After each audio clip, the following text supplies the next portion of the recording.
1 কোটি টাকা ইনকাম, কোটি টাকা ইনকাম তার, বছরে কোটি কোটি টাকা তার ইনকাম, এক মাসে ইনকাম 1 কোটি টাকা।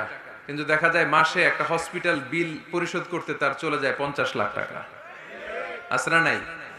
ওয়াইফের ক্যান্সার, যার নেই কোনো অ্যান্সার, ছেলে ইয়াবা খায়, ওরে দেয়া লাগে 20 লাখ, বাড়ি ভাড়া, খাওয়া দাওয়া ইত্যাদি খরচ শেষে দেখা যায় মাস শেষে আরো 20 লাখ ঋণের মধ্যে পড়ে আছে। আছে না নাই?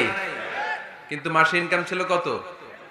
1 কোটি। কিন্তু মাস শেষে দেখা যায় 20 লক্ষ টাকা ঋণের বোঝায় চাপা পড়ে আছে। আর রিক্সাওয়ালা, ওর বেতন নাই, যা পারে ইনকাম করে প্রতিদিন। মাসে অন এন এভারেজ তার ইনকাম 5,000। কয় হাজার? 1,000 চলে যায় ওর যে ছুপড়ির বেড়া, ওই বাড়ির ভাড়া দিতে। 1,000 চলে যায় ওর খাওয়া, 1,000 চলে যায় চিকিৎসা, 1,000 চলে যায় ছেলেমেয়েদের পড়াশোনা, আনুষঙ্গিক আরো 500, মাস শেষে আরো থেকে যায় 500।